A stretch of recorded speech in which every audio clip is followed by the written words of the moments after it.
ओम या श्री स्वयं सुखिदीनां भवने स्वलक्ष्मी पापात्मनां कृतिदयां हृदये सुबुद्धि श्रद्धा सतां कुलजना प्रभवस लज्जा ताम त्वां नतास्म परिपालय देवी विश्व। नमस्कार, मैं हूँ आचार्य विक्रमादित्य। आज हम आपके समक्ष उपस्थित हैं हमारे मेष राशि वालों के लिए 6 तारीख का अवसर, बृहस्पतिवार का अवसर, अमावस्या, गुरु बृहस्पतिवार की अमावस्या पड़ रही है और ये है शनि जयंती का पर्व। शास्त्र में कहा जाता है कि शनि को मनाएं सदा सुख पाएं। शनि न्याय के देवता हैं, दंडाधिकारी हैं जो आपके कर्म के अनुसार से आपको फल देने वाले हैं। हम अपने कर्म को सुधारने का प्रयास यदि कर लें तो अद्भुत रूप से देखिए सब कुछ हमारे कर्म के अधिकार में ही है। दृढ़ विश्वास होकर, दृढ़ संकल्प होकर कार्य करने से वट सावित्री का जो व्रत आज के दिन किया जाता है वो दृढ़ विश्वास का, दृढ़ संकल्प का ही प्रतीक है। असंभव को संभव करके दिखाया सावित्री ने। सत्यवान को वापस लेके आई यमराज से। यमराज के यहाँ घर गया हुआ व्यक्ति वापस कैसे आ सकता है? लेकिन दृढ़ संकल्प यदि हो, विश्वास हो, कर्तव्य निष्ठा हो तो आप संपूर्ण प्रकार से शुभ करने के योग बना सकते हैं। यही शनि जयंती का पर्व है। शनि को प्रसन्न करने के लिए शास्त्र में अनेक उपाय वर्णित हैं। शनि जयंती के दिन एक खास उपाय कर लेना चाहिए। कहा जाता है पिप्पलाद ऋषि की जो कथा सुन लेता है उसके शनि के तमाम दोष दूर होने के योग बन जाते हैं। स्कंद पुराण के अंदर इस कथा को बड़े अद्भुत रूप से बताया गया है। कई मतों में अलग अलग ऋषियों ने कहा जाता है अनेक कथाएं विचलित रहती हैं, लेकिन शास्त्र के दृष्टिकोण से पिप्पलाद ऋषि को आशीर्वाद स्वयं ब्रह्मा जी ने दिया था कि जो उनके मंत्र का जप कर लेगा उस पर शनि का नेगेटिव प्रभाव नहीं पड़ेगा। हमने विवेकानंद योगाश्रम में शनि ग्रह शांति महायज्ञ पे होने वाले इस यज्ञ में उन मंत्रों का विशेष तौर पर स्थान देने का प्रयास किया है, लेकिन लोग बहुत दूर दूर हैं तो इस कथा का श्रवण करके उसका महात्म समझ सकते हैं। कहा जाता है कि एक काल में भयंकर दुर्भिक्ष पड़ा, समस्त लोग उस एक स्थान को छोड़कर जा रहे थे। ऐसे में देवयोग से ऐसा योग बना कि ऋषि जब वहाँ से पदार्पण कर रहे थे तो वहाँ पर पीछे पिप्पलाद नाम के एक ऋषि पुत्र था, वो वहीं रह गया। जब लोग विपदा के समय में पलायन करते हैं तो ऐसी स्थिति बन जाती है। तो कहा जाता है बालक बहुत छोटा था और वो एक पीपल के पेड़ के नीचे जीवन यापन करता हुआ किसी प्रकार से पीपल के जो वृक्ष के पत्ते थे, पीपल के पेड़ के जो फल थे, उन्हीं को खाकर जीवन यापन करता रहा। साधना होती रही, ध्यान होता रहा। धीरे ऋषि पुत्र था, ऋषि अंश थे, तो ये जीवन इस प्रकार से चलता रहा। कहा जाता है कि एक दिन वहाँ से एक ऋषि जा रहे थे, उन्होंने सुंदर तरीके से, कहा जाता है उनको आशीर्वाद भी प्राप्त हुआ संत महात्माओं का और साधना और बढ़िया चलती रही। लेकिन उस बालक ने विशेष तौर पर उन ऋषियों से प्रश्न किया कि हे महाराज, हमें बताएं कि मेरे जीवन में ये कष्ट क्यों आया, कि मेरी स्थिति ऐसी रही कि परिवार से भी दूर हो गया और इस पीपल के पेड़ के कोटर में रहकर मुझे अपना जीवन यापन करना पड़ा। तो उन ऋषि ने उनको बताया कि ये सारा का सारा आपके पूर्वजन्म कर शनि के दुष्प्रभाव के कारण से ये योग बना कि जिसके कारण से शनि के जो भयावह दंड था वो आपको भोगना पड़ा। ऋषि को बड़ा क्रोध आया, ऋषि पुत्र को, और उन्होंने आकाश मार्ग पे देखा और शनि महाराज वहीं से देखते ही उनकी दृष्टिपात होती हुई कहा जाता है कि उस धरा पर, उसी जगह उनके जहाँ पीपल का पेड़ था वहीं आकर जमीन पर गिरे और उन्हीं के कारण से उनके घुटनों में चोट लग गई। उस दिन से शनि की स्थिति जो पंगु हो गए, शनि कहा जाता है उस दिन शनि भी पंगु हो गया। उस दिन से जब शनि महाराज उस धरा पर आकर गिरे तो पृथ्वी, जो संसार का जो चलन था वो दिक्कत में आ गया। ब्रह्मा स्वयं उपस्थित होते हैं वहाँ पर। कहा जाता है ऋषि को, कथा को हम छोटी करने का प्रयास कर रहे हैं, तो ब्रह्मा जी के आशीर्वाद से पिप्पलाद से प्रार्थना करके ये कहा गया कि हे ऋषि, आप शांत हों। शनि जो देते हैं वो तो कर्म अनुसार प्रभाव देते हैं, लेकिन अब इनको क्षमा करें आप। तो कहा जाता है कि ब्रह्मा के आशीर्वाद से उस दिन ऐसा योग बना कि कहा गया कि जो आज के दिन इस जो शनि की जयंती के अवसर पर जो पिप्पलाद ऋषि का नाम लेगा, इस कथा का श्रवण करेगा, ओम पिप्पलादाय नमः इस मंत्र का जप करेगा, उस पर शनि अपना नेगेटिव प्रभाव नहीं दिखाएंगे। तो ये कथा का श्रवण कर कर जो इस मंत्र से भगवान को प्रसन्न करने के लिए, शनि के प्रसन्न के निमित्त शनि का आशीर्वाद है, भगवान ब्रह्मा का आशीर्वाद है, जो वहाँ पर एक यज्ञ भी देते हैं, तो पिप्पलादाय स्वाहा, ओम पिप्पलादाय नमः इस मंत्र का एक माला जप कर लीजिए, आहुति दे दीजिए। कहा जाता है कि शनि के नेगेटिव प्रभाव को दूर करने के लिए अद्भुत है। तो यहाँ शास्त्रोक्त है, स्कंद पुराण की कथा है, भविष्य पुराण में भी इस प्रकार की कथा बताई गई है। तो आप अवश्य इन कथाओं को महत्व रूप समझकर, स्थिति का महत्व समझते हुए कार्य करने का प्रयास कीजिए। ये शास्त्र में वर्णित कथाएं हैं और इन सब के द्वारा शनि जयंती पर हमने भी विवेकानंद योगाश्रम में बड़ा कार्यक्रम रखा है। आप अवश्य इसमें सम्मिलित होकर, यज्ञ में सम्मिलित होकर हनुमान चालीसा के 100 पाठ रहेंगे। हमने विभिन्न प्रकार से शास्त्रोक्त विधि के अनुसार से समस्त विधियां बनाई। जैसे शास्त्र का हनुमान चालीसा का जो पाठ कहा गया है कि शनि का आशीर्वाद स्वयं हनुमान जी को मिला था, जो विशेष तौर पर जब उन्होंने लंका का दहन किया था, तो ये भी शास्त्रोक्त है। लेकिन आज संसार विचित्र विडंबना में फंस गया है। कोई तेल चढ़ाया जा रहा है, कोई कुछ और उपाय किया जा रहा है, कोई नगी पहने जा रहा है। तो इन सब विचित्र स्थितियों से हटो, सीधे साधे उपाय शास्त्रोक्त विधि के अनुसार से करो। देखिए शनि भी प्रसन्न होंगे और आपको कष्ट से निवृत्ति का योग भी बनेगा। तो इस स्थिति का लाभ अवश्य लेने का प्रयास कीजिए।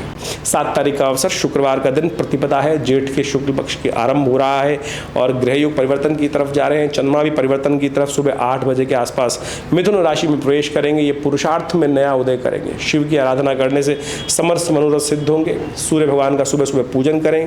करवीर व्रत है इस दिन। कहा जाता है भगवान सूर्य को अर्घ देने से एक कनेर का पुष्प डालकर, थोड़ी सी रोली डालकर, थोड़ा तांबे के अंदर जल देकर, थोड़ा मीठा डालकर भगवान को ये अर्घ देंगे सूर्य को, तो बहुत अद्भुत प्रकार से आपके समस्त दोष, सूर्य इस वक्त आपकी राशि में मनोकामना सिद्धि का योग बनाते दिखाई दे रहे हैं। और यदि उनका ये पूजन इस दिन कर लेंगे तो कहा जाता है कि आने वाले 10 दिनों में बहुत महत्वपूर्ण, क्योंकि 10 दिन अभी हैं यहाँ पर और ये आपके लिए बड़े महत्वपूर्ण योग बनाते दिखाई दे रहे हैं। तो इसलिए मनोकामना सिद्धि, पॉजिटिव दिन है आपके लिए। अच्छा सोचोगे तो अच्छा हो जाएगा, बुरा सोचोगे तो बुरा हो जाएगा। पॉजिटिव थिंकिंग सोचते हुए कार्य करने का प्रयास करें, नेगेटिव हटा दीजिए। ये दिन चमत्कार दिखाने के हैं, तो चमत्कार आप दिखाने के लिए विचारों को पवित्र रखने का प्रयास करें। 8 तारीख का दिन, शनिवार का अवसर, द्वितीया तिथि इस दिन विद्यमान है। ग्रह नक्षत्र आपके बड़े अनुकूल बने हुए हैं। पुरुषार्थ का अवसर है। समय सही दिशा में कार्य करने का है। नेगेटिव हटाकर पॉजिटिव तरफ सोचते हुए कार्य करेंगे तो अच्छा रहेगा। शनिवार का अवसर है। शनि महाराज आप पर भी कृपा करने के लिए सुंदर योग बना रहे हैं। तो ऐसे में वे सुंदर रूप से हनुमान जी का स्तवन करें, शिव का ध्यान करें और हो सके तो विशेष तौर पर पीपल के पेड़ का पूजन करें, शनि के मंत्र का जप करें, शुभ होगा। 9 तारीख का दिन, रविवार का अवसर, तृतीया तिथि विद्यमान है इस दिन और कर्क राशि में चंद्रमा प्रवेश करते दिखाई दे रहे हैं दोपहर के मध्याह्न काल में। और दोपहर के समय मध्याह्न काल में ये ग्रहों का योग बन रहा है। ये आपके लिए एक तरह से उपयुक्त दिखाई देता है, लेकिन स्वास्थ्य का ध्यान रखने की ज़रूरत है। गर्मी बढ़ रही है, स्वास्थ्य का ध्यान रखते हुए कार्य करें। थोड़ा चावल का इत्यादि का दान करेंगे तो अच्छा रहेगा। नमक का दान करें, गौ पूजन करें, गौ सेवा करें, ये सारे उपाय करेंगे तो बहुत अच्छा रहेगा। 10 तारीख का अवसर, सोमवार का अवसर, चतुर्थी तिथि विद्यमान है। इस दिन भद्रा रहेगी। सुबह सूर्योदय से लेकर करीब करीब शाम को 4:30 बजे तक नए कार्यों को आरंभ करने से बचना चाहिए। ग्रह नक्षत्र दिखाते हैं आपकी राशि के अनुसार से आपके लिए महत्वपूर्ण कार्य करने के दिन दिखाई देते हैं, लेकिन कुछ कार्यों में खर्चा अधिक होने के योग दिखाई देते हैं। खर्चों को बैलेंस करते हुए कार्य करेंगे तो अच्छा रहेगा। ग्रहों के अनुसार से जो उपाय बताए गए हैं वो करिए। विशेष तौर पर भगवान शिव का, पार्वती जी का, चतुर्थी है तो भगवान गणेश का पूजन, शिव पंचानन का पूजन करेंगे तो समस्त प्रकार से कल्याण का योग बनेगा। ज्योतिष विज्ञान के अंतर्गत फलित ज्योतिष को समझने के लिए 2 प्रकार से ज्योतिष की गणनाएं की जाती हैं। गणनाओं का फलित जिस प्रकार से एक तो गोचर के दृष्टिकोण से किया जाता है, जिसके साथ हम आपके साथ लगातार जुड़े रहते हैं कि यानी आज के ग्रह योग आपकी राशि के अनुसार से चंद्रमा जहां आपका विराजमान है वहां के दृष्टिकोण से देखते हुए आज जो गोचर में ग्रह परिवर्तित हो रहे हैं वो क्या प्रभाव उत्पन्न कर रहे हैं। इसके साथ साथ मूल जन्म पत्रिका भी बहुत इंपॉर्टेंट विषय है। मूल जन्म पत्री में कौन सी दशाएं चल रही हैं, कौन सी अंतर दशाएं चल रही हैं, किस प्रकार से ग्रहों का योगायोग बना है, नवांश इत्यादि में ग्रहों की स्थिति क्या है, हर व्यक्ति के अनुसार से। देखिए गोचर के दृष्टिकोण से जब हम राशि के हिसाब से फलित करने का प्रयास करते हैं तो एक जनरल कैटेगरी के हिसाब से हम बता सकते हैं, समझ सकते हैं कि किस प्रकार के ग्रह योग है। अब व्यक्ति जिस पायदान पर बैठा है, आप समझें कि पहली मंजिल पे, दूसरी मंजिल पे, 100वीं मंजिल पर, पहली सीढ़ी पर है, 10वीं सीढ़ी पर है, या भूतल ग्रह के मतलब जमीन के अंदर दब फंसा पड़ा है, उन सब ग्रह स्थिति को समझते हुए वो मूल जन्मपत्री से पता चलेगा कि स्थिति क्या है व्यक्ति की। और फिर गोचर में ग्रह का परिवर्तन क्या हो रहा है, किस प्रकार से परिवर्तन का योग बन रहा है, उन सब चीज़ों की गणनाएं हम आपके समक्ष उपस्थित करते हैं।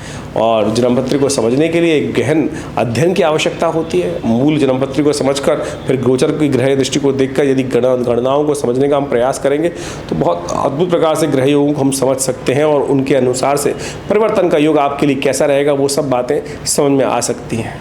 तो आप सब जन्मपत्री को, ग्रह योग को जो हम आपको समझाते हैं गोचर के दृष्टिकोण से, उन सबको समझकर अपने जीवन में आने वाले समय को मूल रूप से समझने का प्रयास कीजिए। ग्रह योग क्या किस प्रकार से खेल कर रहे हैं और हमारी ज्योतिष गणनाओं के माध्यम से हम इस समय में जब आपके साथ रहते हैं तो हम वास्तविक तौर पर पौराणिक कथाओं के माध्यम से, पौराणिक योगों के माध्यम से, जो विशेष तौर पर पंचांग के अंदर हर रोज़ लिखी होती है कि आज कौन सा उत्सव है, किस प्रकार का वार है, कौन सा नक्षत्र है, उसके अनुसार से कौन सा उपयोग, जो शास्त्र के अंदर जो उपाय इत्यादि वर्णित हैं, कथाओं के माध्यम से वर्णित हैं, वो हम इस फलित के अंदर जोड़ने का प्रयास करते हैं।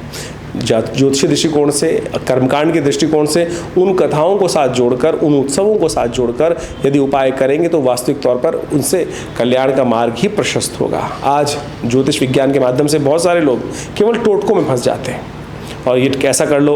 देखिए, ज्योतिष के अंदर यदि पंचांग को आप देखेंगे ना तो वहाँ हर रोज़ नए उत्सव वर्णित हैं और उन उत्सवों के पीछे कथाएं भी वर्णित शास्त्रों में, पौराणिक कथाओं के अंदर आती हैं। उन सबको समझेंगे तो आप देखिएगा हमारे इस कार्यक्रम में हम उन्हीं पौराणिक कथाओं को ही जोड़ते हुए, उन पौराणिक मतों को जोड़ते हुए, उन पौराणिक उत्सवों को जोड़ते हुए, समझते हुए उन उत्सवों को आपके साथ वर्णित करने का प्रयास करते हैं। और यदि उन उपायों को आप करेंगे तो हमें विश्वास है, हमने देखा है कि अद्भुत रूप से कल्याण का मार्ग प्रशस्त होता है, कष्ट दूर होते हैं। पौराणिक कथाएं जो हैं बड़ी महत्वपूर्ण हैं और पंचांग ने उनको बहुत बढ़िया तरीके से समझाने का प्रयास किया है। तो हम उन सब के माध्यम से आपको आपके समय के अनुसार से उन सब उपायों को जो बताते हैं अवश्य करिए। देखिए, परिवर्तन का योग अद्भुत बनता है।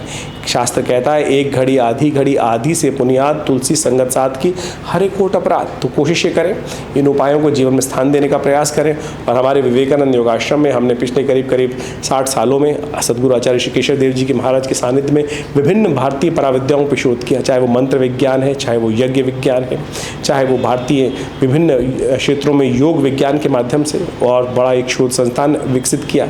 यहाँ पिछले करीब हमारे आश्रम पे 60 सालों से नित्य 8 घंटे यज्ञ होता है। विभिन्न मंत्रों पे हमने शोध करके देखा है। बहुत सारे लोग ऐसे आए कि जिनके जीवन में शारीरिक कष्ट अद्भुत रूप से था। एक तो कई कष्ट तो ऐसे आए कि बिल्कुल कोई दवाई काम ही नहीं कर रही थी, और जैसे ही महामृत्युंजय मंत्र का प्रयोग किया गया उनके लिए अनुष्ठानिक तौर पर देखिए आप परिवर्तन का योग बना। विभिन्न ग्रह योग ऐसे थे कि विकट परिस्थिति में थे, केस पे केस, कोर्ट में जमानत भी नहीं हो रही थी, लेकिन ऐसे में दुर्गा शमनी का, सुंदर भगवती दुर्गा का प्रयोग किया गया और उन केसों के माध्यम से उनके जीवन में कष्ट के दूर पड़े। शत्रु लगातार परेशान कर रहे थे। ये सब वास्तविक तौर पर शास्त्र में जो वर्णित कथाएं हैं उनको भी हम समझिए। बगलामुखी जी का प्रयोग बड़ा दिव्य है और कहा जाता है कि मुकदमे इत्यादि विजय में शत्रुओं पर विजय प्राप्त करने के लिए वो अद्भुत रूप से कार्य करता है। हमने हजारों बार करके देखे ये सारे प्रयोग, बिल्कुल प्रत्यक्ष रूप से काम करते हैं। श्रद्धा के साथ, विश्वास के साथ इन सब चीज़ों को किया जाए तो जीवन में कष्ट दूर होने के योग अद्भुत रूप से बन सकते हैं। तो विभिन्न उत्सव जो समय समय पर आते हैं हम आपको अवगत कराते रहते हैं, उन मंत्रों को साथ भी आपको जोड़ने का प्रयास करते हैं। हमारे आश्रम में जैसा नित्य हमने कहा आपको कि नित्य 8 घंटे यज्ञ होता है। माँ भगवती का सुंदर शिव विग्रह विराजमान है जो 1947 में मुल्तान से आया, और आज उनके ही सानिध्य में चमत्कारिक मंत्रों का यज्ञ जब करते हैं तो उनके कार्यों की, मनोकामनाओं की फलीभूति होने में हम बहुत अद्भुत प्रकार से देखा गया है, प्रयोगों करके देखा गया है कि वो फलीभूत होते हैं, चमत्कार उपस्थित होता है। तो आप नित्यप्रति आश्रम में होने वाले यज्ञों में हर रविवार को पधार कर उसमें सम्मिलित हो सकते हैं। विभिन्न कार्यक्रम समय समय पर होते रहते हैं, उनको अवगत आपको कराते रहते हैं।